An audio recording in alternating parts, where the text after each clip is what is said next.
ॐ नमो भगवते वासुदेवाय।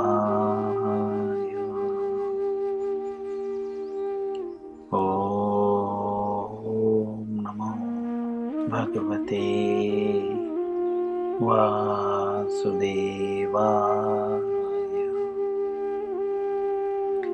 ॐ नमो भगवते वासुदेवाय।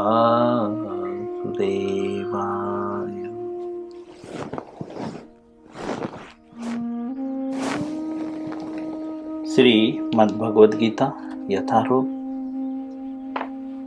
अध्याय 10।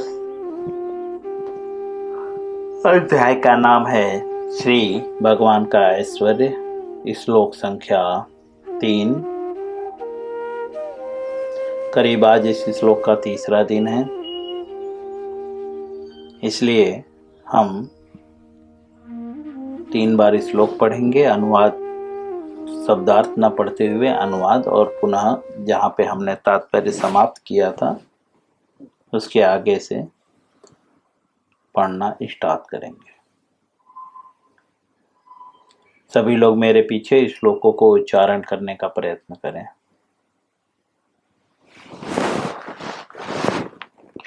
यो मां जमनादि च वृत्तिं लोकमहेश्वरम्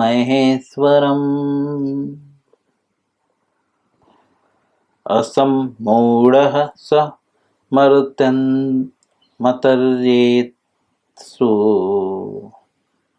सर्वपापैः प्रमुच्यते।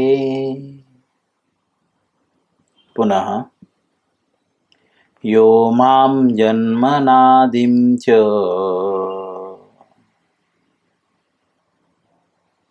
वृत्तिलोकमहेश्वरम्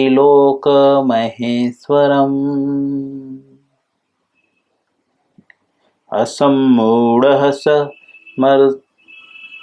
मर्त्येषु सर्वपापैः प्रमुच्यते। पुनः एक बार। यो मां जन्मनादिं च वृत्तिं लोकमहेश्वरम्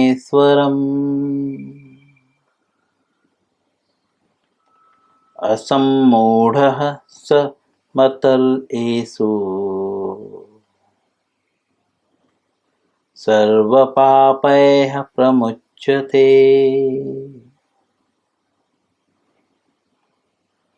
अनुवाद श्रील प्रभुपाद जी द्वारा।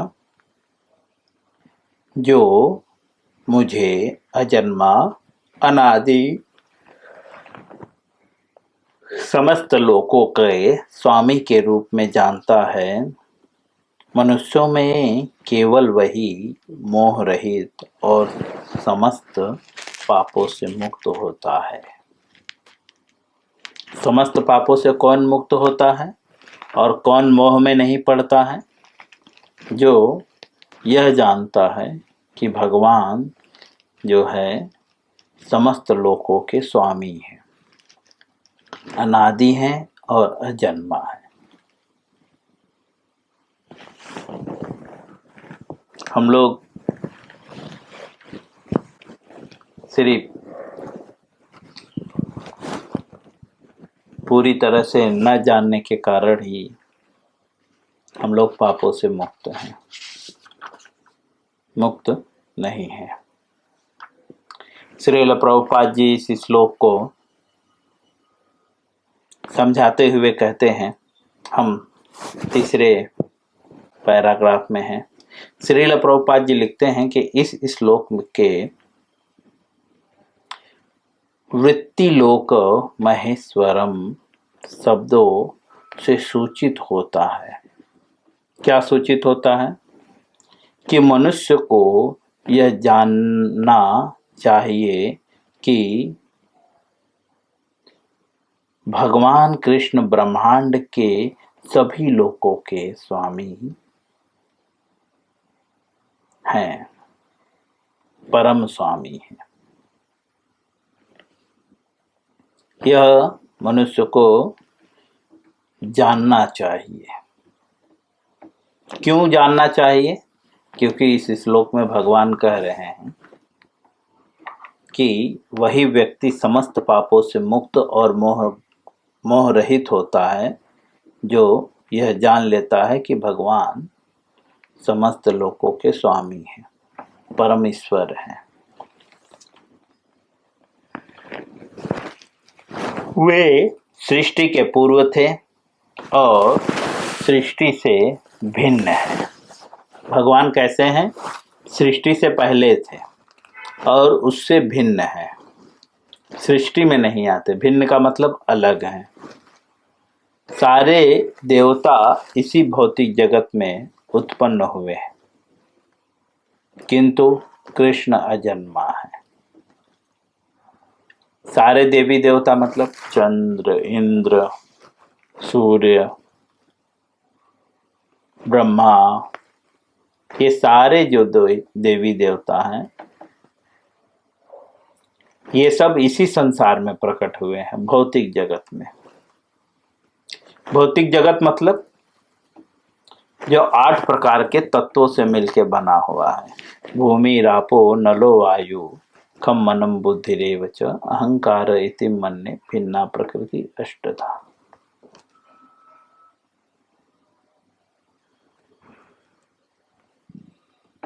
किंतु कृष्ण जो है अजन्मा है, अर्थात कृष्ण जो है इस भौतिक जगत से नहीं उत्पन्न हुए हैं।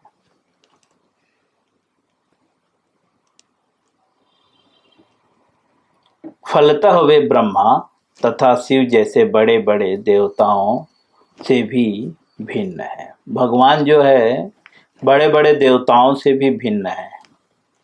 उदाहरणार्थ जैसे कहते हैं कि ब्रह्मा और शिव,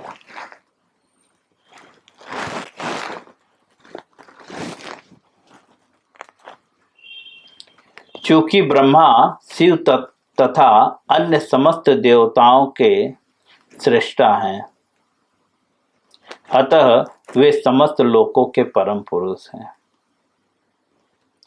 अतएव श्री कृष्ण उन हर वस्तु से भिन्न है जिसकी सृष्टि हुई है। प्रभुपाद जी कहते हैं भगवान जो है उन समस्त वस्तुओं से भिन्न है, अलग है। किससे? जिसकी सृष्टि हुई है। भगवान की सृष्टि नहीं हुई है। भगवान अजन्मा है। अनादिरादि गोविंद सर्व कारण कारण। भगवान का न आदि है न अनादि है।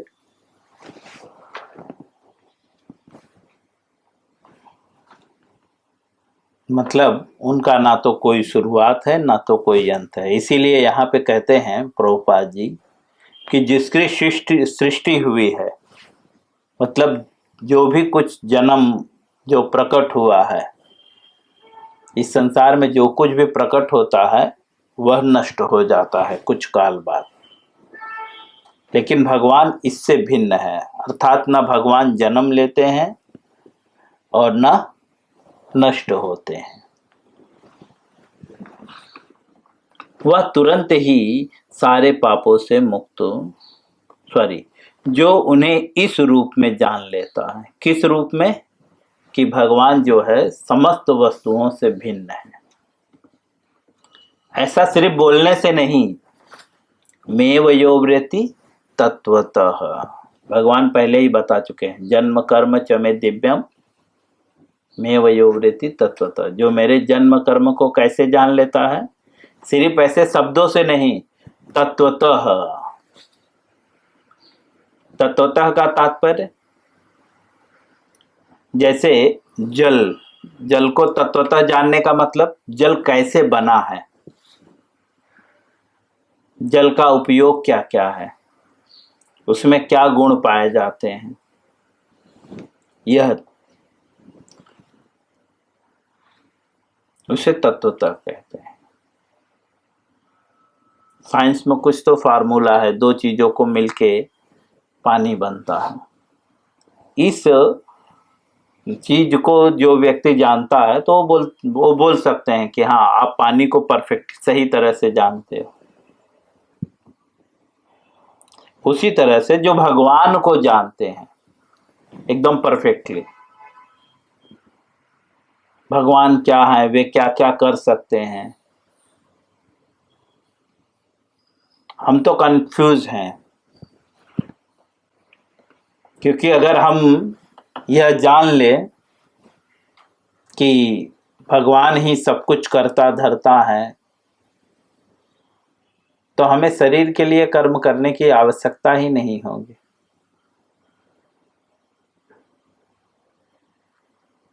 लेकिन हम ऊपर ऊपर से मानते हैं, आंतरिक रूप से हम हमेशा अपना ही प्रयत्न कर रहे हैं। लेकिन जो उन्हें जो है इस रूप में जान लेता है कि भगवान श्री कृष्ण जो है हर वस्तु से भिन्न है और वे जो है उनकी सृष्टि नहीं हुई है,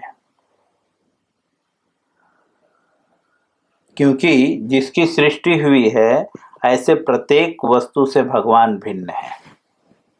यह जो जान लेता है व्यक्ति, वह जो है तुरंत ही जो है सारे पापों से मुक्त हो जाता है।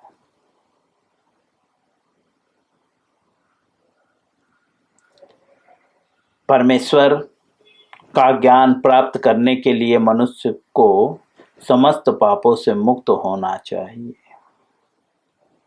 प्रभुपाद जी कहते हैं कि यह जानने के लिए भगवान के जन्म और कर्म, परमेश्वर, परम ईश्वर, परम मतलब बहुत सारे ईश्वर हैं लेकिन उसमें परम है। परम मतलब सबसे श्रेष्ठ।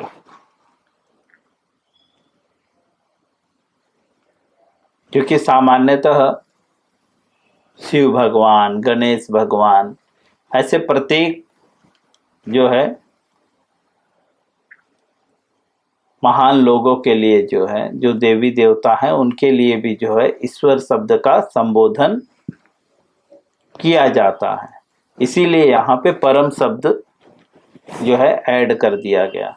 परमेश्वर मतलब जो सारे ईश्वर के भी ईश्वर हैं।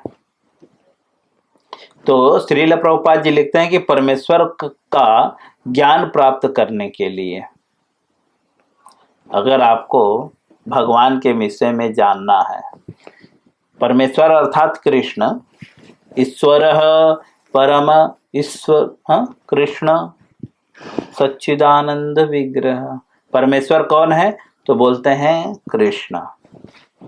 अर्थात दूसरे शब्द में कृष्ण के विषय में ज्ञान प्राप्त करने के लिए मनुष्य को क्या चाहिए? बोलते हैं समस्त पाप कर्मों से मुक्त होना चाहिए। क्योंकि जो पाप कर चुके हैं वो अलग बात है, वो तो जब तक आप भगवान को जानोगे नहीं तब तक उससे मुक्त नहीं हो पाओगे। यहाँ पे कर्मों का शब्द प्रयोग किया गया है और इसके ऊपर भी बताया गया है कि पाप कर्मों से मुक्त हो जाओगे। तुरंत ही जो है वो सारे पाप कर्मों से मुक्त हो जाता है। कौन? जो भगवान के जन्म कर्म को जान लेता है। यहाँ पे जो कर्मों का प्रयोग किया जा रहा है और ऊपर जो कर्मों के शब्दों का प्रयोग किया जा रहा है, दोनों में थोड़ा सा अंतर है, भूत और वर्तमान। जब आप पूरी तरह से भगवान को जान लोगे तो पाप कर्मों से आप मुक्त हो जाओगे। लेकिन भगवान को जानने के लिए क्या करना पड़ेगा? बोलते हैं समस्त प्रकार के पाप कर्मों से मुक्त होना पड़ेगा। मतलब वर्तमान में जो आप कर्म कर रहे हो उससे मुक्त होना पड़ेगा। यहाँ पे एक ही शब्द प्रयोग किया गया है लेकिन उसका भाव अलग अलग है। ठीक है, एक तो मैंने जो पाप कर्म किए हैं और एक मैं जो पाप कर्म कर रहा हूं। ठीक है, तो जो कर चुके हो उससे कब हम मुक्त होंगे? जब तक हम भगवान को नहीं जान लेते। लेकिन भगवान को जानने के लिए वर्तमान समय में जो कर्म कर रहे हैं उसे पापों से मुक्त होना होगा।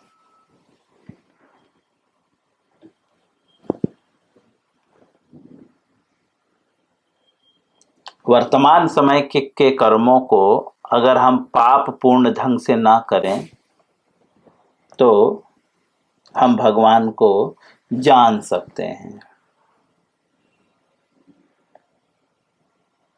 हमने कल भी पढ़ा था, पाप है क्या? पाप क्या है? काम और क्रोध से उत्पन्न होता है ना? कोई बताएगा कहाँ पे कोड किया हुआ है?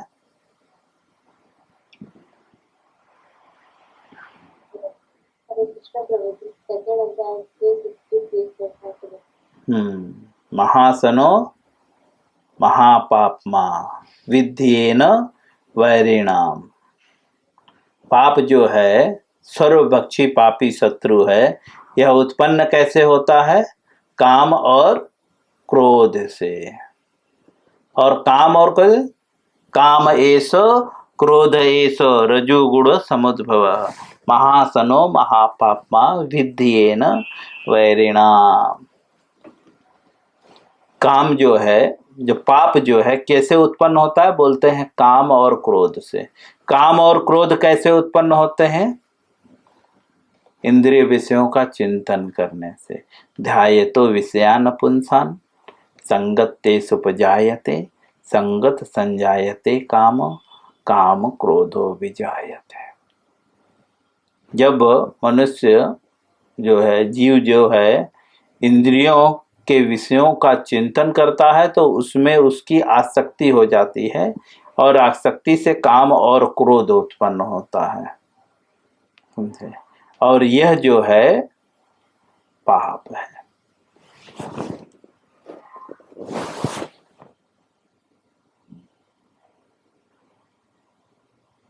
और इसकी शुरुआत कैसे होती है? तो ऐसा कहा गया है, विषयी रे अन्य खैले मनील होए मन, मनील होए मन नाही कृष्ण स्मरण। मतलब क्योंकि हम इंद्रिय विषयों का चिंतन क्यों करने लगते हैं? हम लोग प्रयत्न कर रहे हैं कि हम इंद्रिय विषयों का चिंतन ना करें, है ना? सभी प्रयत्न कर रहे हैं ना कि हम इंद्रिय विषयों का चिंतन ना करें, तो भी बार बार इंद्रियां उसके विषयों पे जा रही हैं। कारण क्योंकि आहार शुद्ध नहीं है ना? क्योंकि हम जो ग्रहण कर रहे हैं वह शुद्ध नहीं है। उसके शुद्धि की प्रक्रिया क्या है? ध्यायतो विषयान पुंसान, है ना? इंद्रिय विषयों का चिंतन करने से जो है इंद्रियों में आसक्ति हो जाती है और उससे काम और क्रोध उत्पन्न होता है, जो पाप है, जो सर्वभक्षी शत्रु है। ठीक है, तो इंद्रिय विषयों का चिंतन कैसे खत्म होगा? तो उसके लिए क्या करना होगा? इंद्रियों को जो कुछ भी दे रहे हैं हम, भगवत गीता में 3rd चैप्टर में भक्त जो है समस्त पापों से मुक्त होता है। कौन सा श्लोक है? 13 भक्त जो होता है वो समस्त पापों से मुक्त होता है। कारण वह जो कुछ भी ग्रहण करता है वह यज्ञ में अर्पित किए करके ही ग्रहण करता है। दूसरे शब्दों में, वह जो कुछ भी भोजन करता है या प्रसाद ग्रहण करता है वह बिना भगवान को अर्पित किए नहीं ग्रहण करता। इस कारण से भक्त जो है समस्त पापों से मुक्त हो जाता है। क्यों? क्योंकि जैसे खाए अन्न वैसा होए मन, और मन जैसा अन्न हम खाते हैं वैसा मन होता है।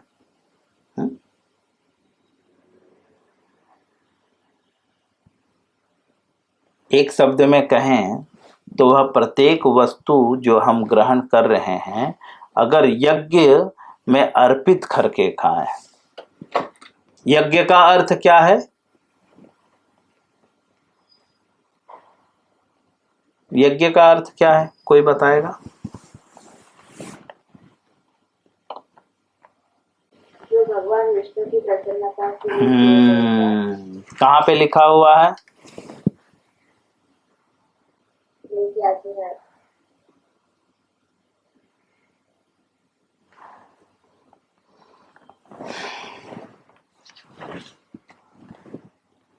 नौवे श्लोक में सब 9वें श्लोक में यज्ञ भगवान विष्णु की प्रसन्नता के लिए है। यज्ञो वै विष्णु। दूसरे शब्दों में अर्थात यज्ञ जो है भगवान विष्णु है, ठीक है। तो विष्णु की प्रसन्नता के लिए कार्य करना जो है वो यज्ञ है। अर्थात विष्णु को अर्पित किया हुआ जो भी वस्तु आप ग्रहण करते हैं वह पाप से मुक्त होता है। अर्थात इंद्रिय विषयों का चिंतन कब छूटेगा? जब आप इंद्रियों को भगवान को अर्पित किया हुआ उच्छिष्ट दें।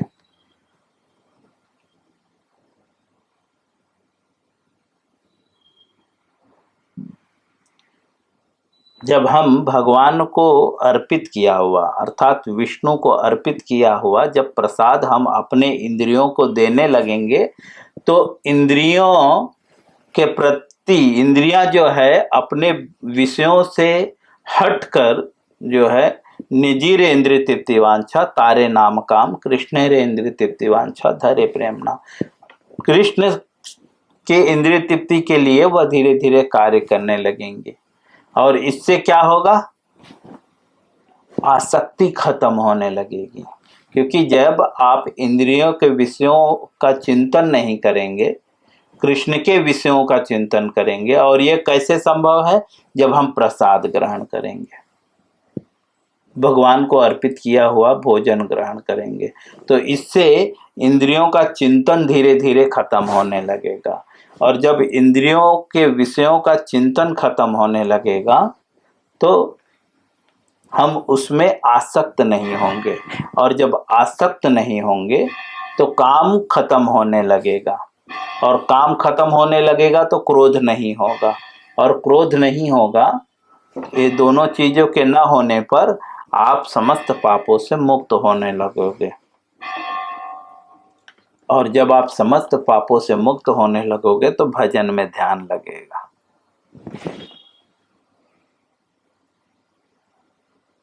इसीलिए व्यक्ति को जो है कहीं पे भी खाना नहीं चाहिए, बहुत सोच समझ के खाना चाहिए, और खासकर विषयी के हाथों से नहीं खाना चाहिए। अर्थात जो विषय वासनाओं में लिप्त हैं ऐसे व्यक्ति के हाथ से भी नहीं खाना चाहिए।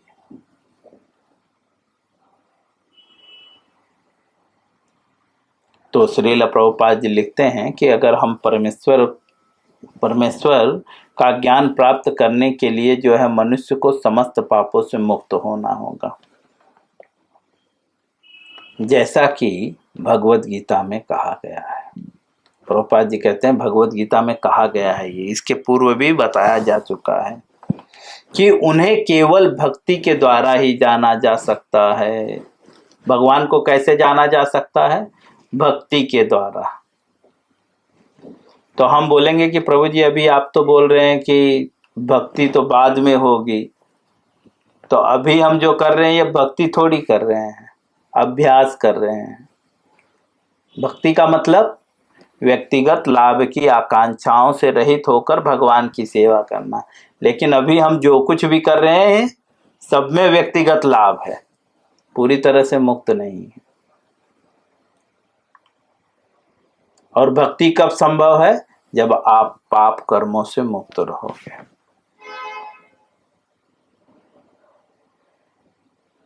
श्रील प्रभुपाद जी लिखते हैं कि केवल भक्ति के द्वारा जाना जा सकता है।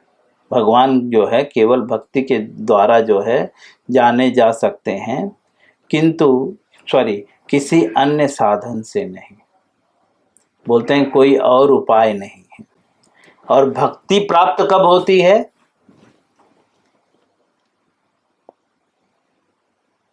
जब व्यक्ति इंद्रियों से परेशान हो जाता है, तब वह भक्तों के पास जाता है ना। तो भक्त क्या बोलता है?